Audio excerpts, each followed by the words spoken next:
Thinking about a race car is a good way to look at motivation.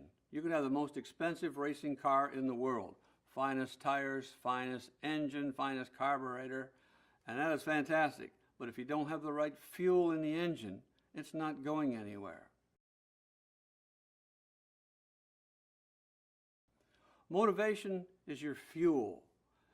Motivation comes from one source and one source only, and that's you going after something you want. So it is very important that you identify in terms of long-term goals and short-term goals what it is you want to achieve. If you want straight A's for grades, it's important that you set that as your long-term goal, and then step by step by step you have short-term goals on how to get there. Another way to maintain motivation and develop more incentive is make a deal with your parents about a high grade point average. They're going to go along with that because they don't think you're going to do it. And make a deal such as, if I get this grade point average, can I have a new car?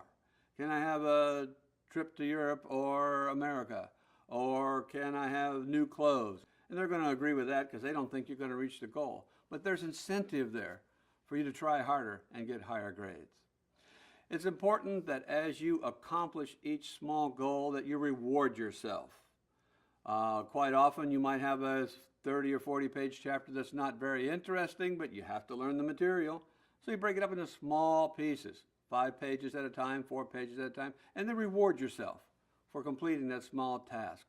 That will help you maintain motivation on the way to your long-term goals. It's important to remember that motivation comes from one source and one source only, and that's you going after something you want.